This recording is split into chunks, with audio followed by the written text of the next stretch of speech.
muchos es el gran libretista de la televisión colombiana, Fernando Gaitán, quien fue autor de libretos, así los llaman, de novelas tan conocidas como Café y como Betty la Fea, que es la telenovela más vista en el mundo entero.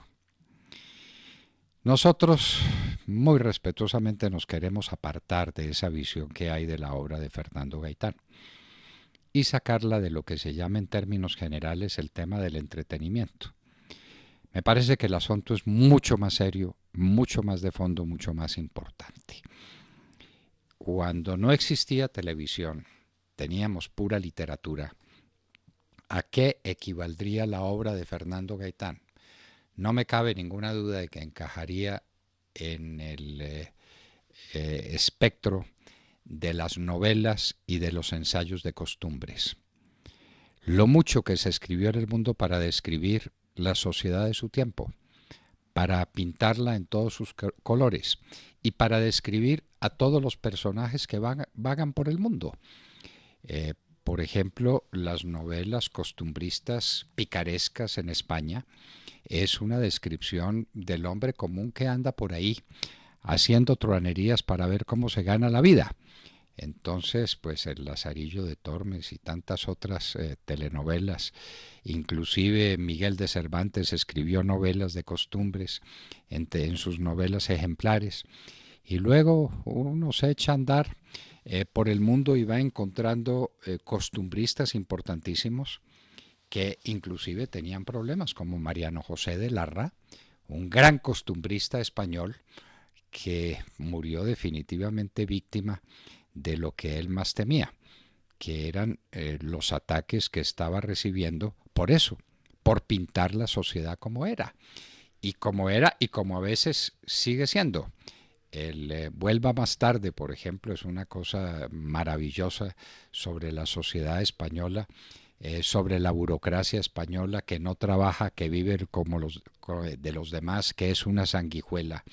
Y así Mariano José de Larra pintaba las costumbres de la época, la vida del español corriente, para penetrar en un mundo azaroso, difícil, muy comprometido, pero muy revelador de lo que ha sido la sociedad real. Muchas veces los novelistas, y con toda razón y con todo derecho, y eso es una maravilla, se meten en su mundo de ilusiones. El Quijote, teniendo tantas bases de realidades consustanciales a la España y al mundo de su tiempo con las novelas de caballerías, es un mundo especial, el mundo del Quijote. Y las obras de Dostoyevsky y de Tolstoy, pues son obras colosales, gigantescas, pero que no se refieren al hombre común, a la vida común.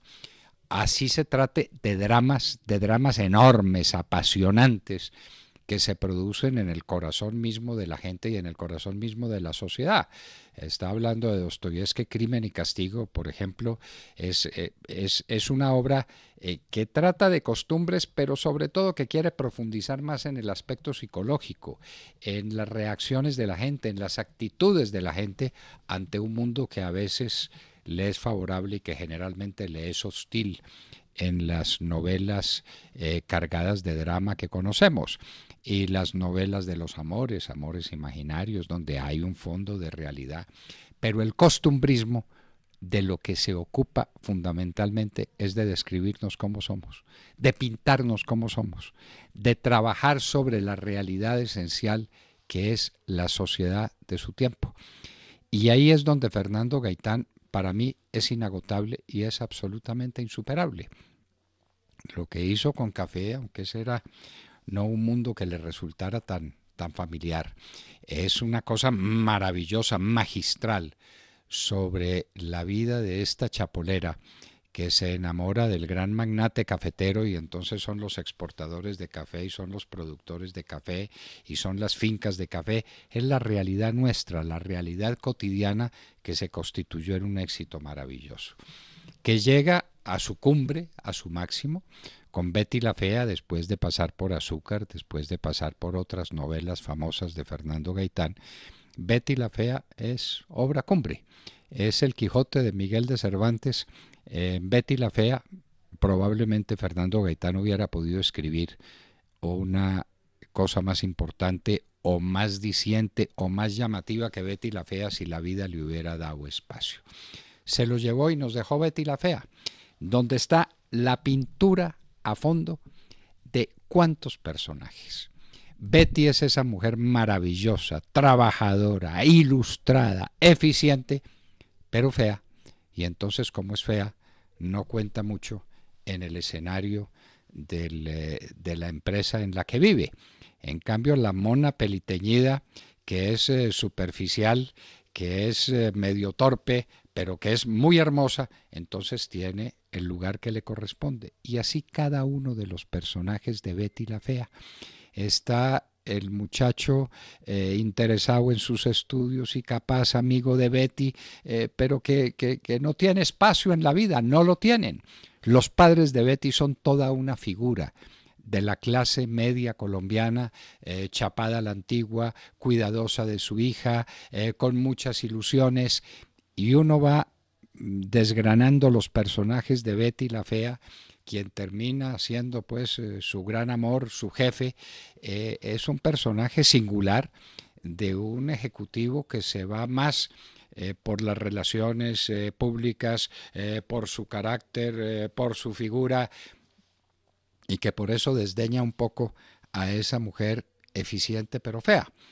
Y siga la lista de los personajes uno a uno, y Fernando Gaitán en eso es un verdadero genio para describir la sociedad colombiana, la sociedad de nuestro tiempo. Porque Betty la Fea es universal, porque cada país del mundo pudo replicar Betty la Fea a su manera, porque en todas partes existe la mujer maravillosa y eficiente pero fea, y existe la revista, y existe esos personajes fantásticos que hay en Betty la Fea, el amigo del novio finalmente de Betty la Fea es un hombre de unas condiciones humanas especialísimas. Uno ve los retratos de costumbre. Entonces, en síntesis, Fernando Gaitán es un genio del pensamiento de la cultura colombiana, dedicado a una tarea que no ha sido subrayada suficientemente: el costumbrismo. Aquí estamos llenos de telenovelas, de los odios, de las muertes, de las cosas terribles del narcotráfico, destacando todo ese mundo oscuro, pero no han sido capaces de hacer costumbre alrededor de eso. Les ha faltado el talento de un Fernando Gaitán. Es que hacer costumbrismo es hacer una de las cosas más difíciles, porque es retratar la sociedad de su tiempo, retratar a la gente. Cada uno se ve de alguna manera puesto en la escena de Betty la Fea, o ve a su amigo, a su pariente, a su relacionado, y por eso Betty la Fea es una obra universal y para nosotros la obra cumbre escrita en Colombia. Eso a través de lo que llaman los libretos. No tuvo tiempo Fernando Gaitán, no lo hizo, de escribir la novela completa. A alguien le quedará esa tarea. Lo hace a través de distintas escenas que va pensando a través de lo que se llaman los libretos, que para nosotros es una obra costumbrista de un valor inapreciable. Fernando Gaitán es un elemento de la cultura que debiera ser. Y en Colombia se han hecho cosas muy valiosas. Vale la pena que algún día miremos eso con ese criterio, sacando la telenovela del INRI, que para mí o para nosotros lleva consigo, que es el entretenimiento. Es mucho más que entretener, es enseñar, es mostrar la sociedad contemporánea con sus grandes conquistas, con sus grandes valores, con sus lacras, con sus arribismos, con sus desviaciones. Eso es lo que hace una televisión bien hecha, y en eso Fernando Gaitán para nosotros es absolutamente insuperable. Pero insistimos, para nosotros Betty la Fea no fue un entretenedero, sino una ocasión magnífica que tuvimos para reflexionar sobre lo que somos, sobre nuestras virtudes, sobre nuestros defectos, sobre nuestros éxitos, sobre nuestros fracasos. Se fue para siempre Fernando Gaitán y se nos fue una etapa del pensamiento colombiano dedicado a una tarea maravillosa que existe desde hace muchísimo tiempo, siglos: el costumbrismo, la penetración en la vida del tiempo para describir al hombre como es. Alguien lo dijo con éxito, para darle valor a lo cotidiano. Detrás de lo cotidiano, lo que hay es una vida, lo que hay es un trozo de la sociedad, y en Betty la Fea nos sentimos retratados. ¿Cuántos? Desde el más humilde al más empingorotado, desde el más estudioso y capaz al más arribista. Betty la Fea, Fernando Gaitán, un trozo de la vida de Colombia que se fue, pero que nos dejó esa y varias otras obras monumentales que tienen que ser tratadas con un criterio distinto.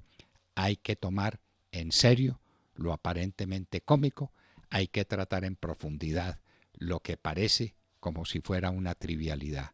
Fernando Gaitán no fue un hombre trivial ni superficial, fue un gran pensador sobre la vida del país y debe ser tratado como tal.